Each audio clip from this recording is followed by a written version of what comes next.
या देवी सर्वोतेषु मातृपेन संस्थिता नमस्तस्ते नमस्तस्ते नमस्तस्ते नमः। ओं महागणाधिपते नमः, महासरस्वत्यै नमः, शिवाय गुरवे नमः, अस्मद्गुरुभ्यो नमः। हरि ओं। श्रीराम राम रामेति रमे राम मनोरमे सहस्रनाम तत्तुल्यं राम नाम रामे। శ్రీమాత్రే నమ. జయ గురు దత్తాత్రేయ నమ. యూట్యూబ్ ప్రేక్షకులకు అందరికీ నమస్కారం అండి.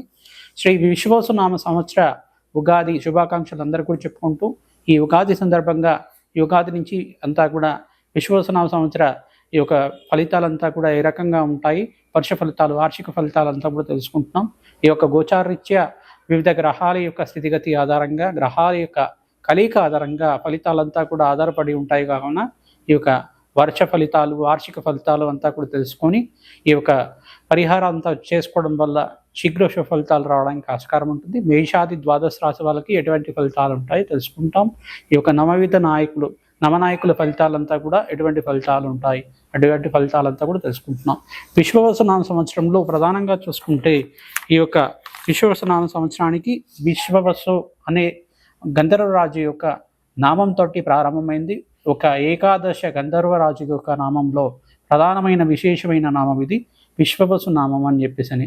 విశ్వవసు అనే గంధర్వరాజు ఎటువంటి వాడయ్యా అని చెప్పేసి అంటే, మానవ జీవితంలో అన్యోన్యమైన దాంపత్య కోసం కానీ, వివాహాది శుభకార్యాలు జరగాలన్నా కానీ ఈ యొక్క గంధర్వరాజు అనుగ్రహం శీఘ్రంగా ఉండాలట. ఎవరైనా వాళ్ళకి అన్యోన్యమైన దాంపత్యం కోసం అని చెప్పేసి, ప్రేమ అనురాగం ఆప్యాయత కోసం అని చెప్పేసి ఈ విశ్వవసునామ సంవత్సరంలో ఈ విశ్వస్వ గంధర్వరాజునంతా కూడా ఆరాధన చేసుకోవడం వల్ల శీఘ్ర కళ్యాణ యోగము, శుభకార్యాలు ఇంట్లో జరగడము, ఆ ప్రేమ అనురాగంతో సఖ్యతగా ఉండడం అనేది జరుగుతూ ఉంటుంది. ప్రధానంగా ఈ యొక్క విశ్వవసు నామ సంవత్సరానికి మహావిష్ణువు ఒక నామం కూడా అంటారు. విష్ణు ఒక నామము, విశ్వకారకుడు అయిన యొక్క మహావిష్ణువు ఒక నామం అని చెప్పేసి అంటారు. ప్రధానంగా విశ్వవసు నామ సంవత్సరంలో ఎటువంటి ఫలితాలు ఉంటాయి? రవి రాజుగా అయినాడు, ఈ యొక్క మంత్రి అంతా కూడా చంద్రుడుగా అయినాడు, సైన్యాధిపతి అంతా కూడా శనిగా అయినాడు, ఓకే, సస్యాధిపతి అంతా కూడా బుధుడుగా అయినాడు, ధన్యాధిపతి అంతా కూడా అంగారకుడుగా ఉన్నాడు, అర్ఘ్యాధిపతి రవి, మేఘాధిపతి రవి, రసాధిపతి శుక్రుడు, నీరసాధిపతి అంగారకుడు, పురోహితుడు బుధుడు, పరీక్షకుడు బుధుడు, గణికుడు శుక్రుడు, గ్రామపాలకుడు రవి, దైవజ్ఞుడు రవి, రాష్ట్రాధిపతి రవి, అశ్వాధిపతి చంద్రుడు, సర్వదేశోద్భతి చంద్రుడు, పశునామాధిపతి రవి, దేవాధిపతి బుధుడు, నరాధిపతి శని, మృగాధిపతి రవి, శుభాధిపతి రవి, వర్షాధిపతి రవి, ఈ రకంగా గ్రామాధిపతి బుధుడుగా ఉన్నాడు. నైవేద్య నాయకుల్లో ఈ ఫలితాలంతా కూడా ఎక్కువ ఫలితాలు రవికి మరియు చంద్రుడికి బుధుడికి ఉన్నాయి. కావున శుక్రుడికంతా కూడా రసాధిపతి అనేది మేఘాధిపతి రవిగా ఉన్నాడు. కావున ప్రధానంగా వర్షపాతం తక్కువగా ఉంటుంది. ఈ సంవత్సరం అంతా కూడా ఎండలు తాపం అనేది ఉంటుంది. అల్ప వర్షం అనేది సాధారణంగా ఉండేది. ఈ సంవత్సరం అంతా కూడా వర్షపాతం తక్కువగా నమోదవుతుంది. పాడి పంటలు, పశుపక్షాదుల వల్ల పంటలు తక్కువగా పండడం, ఈ యొక్క పంటలంతా కూడా నష్టపోవడం అనేది జరగడం కానీ, రెండు పంటలు అయితే ఖచ్చితంగా రావడం, ఈ యొక్క ఎరుపు రంగు ధాన్యాలు, పప్పు దినుసులంతా కూడా ఎరుపు రంగు ధాన్యాలంతా కూడా మంచిగా సాగు కావడం జరుగుతూ ఉంటుంది. ఎరుపు రంగు ధాన్యాలు అంటే కందిపప్పు, కందులు మరియు గోధుమలు, ఈ యొక్క మరియు పెసర్లు కూడా, ఈ యొక్క ఎరుపు రంగు ధాన్యాలు, రాగులు కూడా మంచి ఫలితాలు రావడానికి ఆస్కారం ఉంటుంది. ఈ సంవత్సరం అంతా కూడా మంచి ఫలితాలు రావడానికి అంతా కూడా ఈ యొక్క రవి ఆరాధన చేసుకోవడం వల్ల, సూర్య నమస్కారాలు ఆచరించడం వల్ల, సూర్యుడికి అంతరకు అర్ఘ్య ప్రదానం చేయడం వల్ల, రవి రాజుగా ఉన్నాడు కావున సంపూర్ణమైన ఆరోగ్యవంతమైన జీవితం రావడానికి, ఆనందమైన జీవితం రావడానికి ఆస్కారం ఉంటుంది. ప్రధానంగా చూసుకుంటే ఈ యొక్క గ్రహాల యొక్క స్థితిగతి ఆధారంగా మేషరాశిలో అంతా కూడా మేషాది ద్వాదశ రాశి వాళ్ళకి ఎటువంటి ఫలితాలు వస్తాయి? ఈ యొక్క గోచార చక్రవశాత్వం అంతా కూడా చూసుకుంటే మీనరాశులు అంతా కూడా శని, బుధ, రాహు, సూర్య చంద్రుల కలియుగతోటి ఈ యొక్క షష్టగ్రహ కూటమితోటి అంతా కూడా కలియుగగా ఉంది. శుక్ర శని బుధులు కలియుగంతా కూడా శుక్రుడు నీచస్థానంలో సంచారించడం, శుక్రుడు అంతా కూడా వక్రగతిలో సంచారం చేయడం ప్రధానంగా ఉంటుంది. ఈ యొక్క శనీశ్వరుడు అంతా కూడా 29 తారీఖు 30 తారీఖు అంతా కూడా మీనరాశిలో సంచారం చేయడం ప్రధానమైన కారణంగా చెప్పడం జరుగుతుంది. వివిధ రాశుల వాళ్ళకి ఏలినాటి శని ప్రభావం స్టార్ట్ అవ్వడం, మరియు ఏలినాటి శని ప్రభావం అంతా కూడా వివిధ రాశుల వాళ్ళకి 2వ స్థానంలో, ప్రథమ స్థానంలో ఉండడం అంతా కూడా 3వ స్థానంలో కూడా ఉండడం కూడా ప్రధానమైన విశేషంగా చెప్పడం జరుగుతుంది.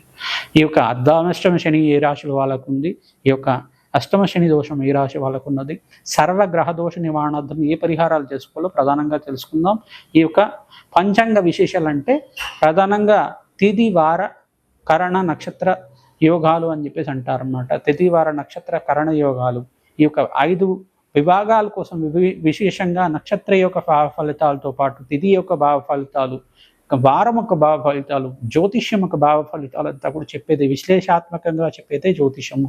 తిథి వార నక్షత్ర కరణ యోగ కరణాలు అని చెప్పేసి అంటారనమాట.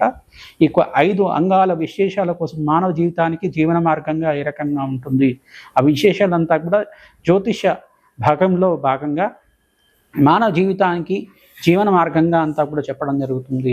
తిథి వార నక్షత్ర యోగ కరణాలు అని చెప్పేసి. తిథి అనేది మన సంకల్పం చెప్పుకోవడం వల్ల ఆయుష్ పెరుగుతుందని, కరణం చెప్పుకోవడం వల్ల ఐశ్వర్యం పెరుగుతుంది, ఆరోగ్యం లభిస్తుందని చెప్పేసి.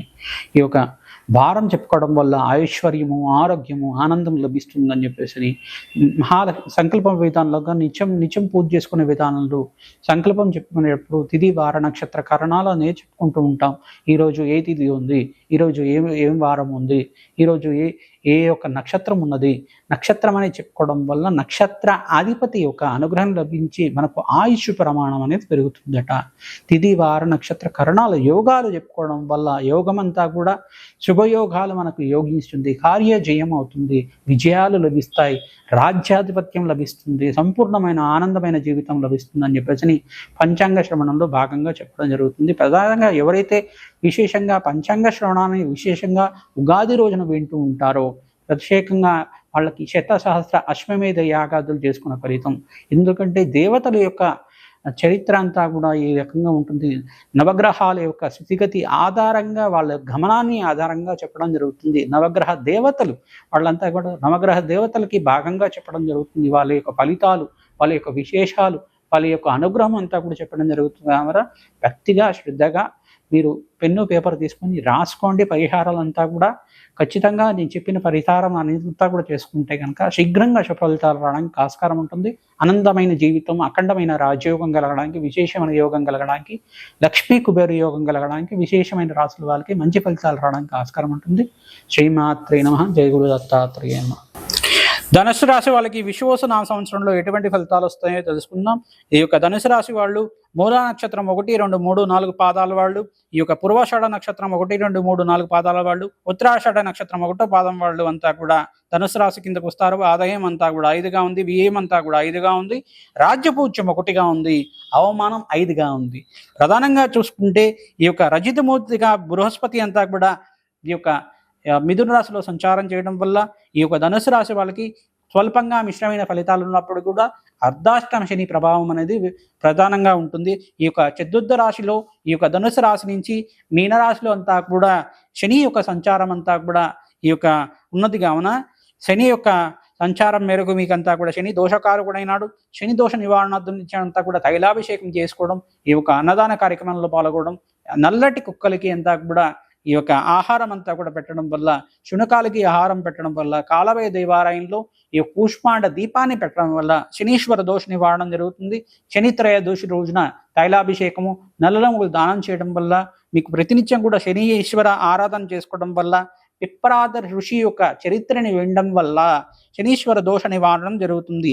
ప్రతినిత్యం కూడా ఎవరైతే శనీశ్వర ప్రీతికరంగా దానాది కార్యక్రమాలు చేయడం వల్ల, ఎక్కువ ప్రదక్షిణాలు చేసుకోవడం వల్ల తృప్తి పొందుతాడు. కావున శనీశ్వరుడు ప్రీతికరంగా దేవాలయంలో ప్రదక్షిణాలు చేయండి. నవగ్రహ దేవాలయంలో 27 ప్రదక్షిణాలు కానీ 54 ప్రదక్షిణాలు కానీ చేయడం వల్ల, ఈ యొక్క నలునలుమలు దానం చేయడం వల్ల, ఈ యొక్క ద్రాక్ష పళ్ళని దానం చేయడం వల్ల కూడా మీకు అఖండ రాజయోగం కలిసి వస్తుంది.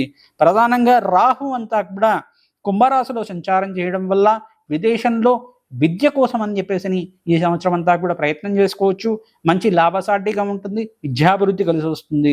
ఉద్యోగ మార్పు అనేది సూచనప్రాయంగా ఉంటుంది. కావున మీరు ఆగస్టు 18వ తారీఖు తర్వాత ఉద్యోగ మార్పుల కోసం ప్రయత్నం చేసుకోవచ్చు. వ్యాపారం అంతా కూడా లాభసాటిగా ఉంటుంది. ఆదాయం వ్యయం సమసాటిగా ఉన్నాయి. కావున ఖర్చుతో కూడిన సంపాదన ఈ యొక్క ఖర్చులంతా కూడా పెరుగుతూ ఉంటాయి. ఖర్చులంతా కూడా అదుపులో పెట్టుకోవడం వల్ల ఆశాజనకంగా సమయానికి డబ్బులు అందడం కానీ జరుగుతూ ఉంటుంది. అనారోగ్య సూచన అంతా కూడా చెప్పడం జరుగుతుంది. కావున శరీరంలో జాయింట్ పెయిన్స్ అనేది ఉంటుంది, కీళ్ళ వాపులు కానీ కాళ్ళ నొప్పులు కానీ ఉంటాయి. కావున మీరంతా కూడా నిత్యం ఔషధ సేవనం చేసుకోవడం శ్రేష్టంగా ఉంటుంది. సూర్య ఆరాధన చేసుకోవాలి.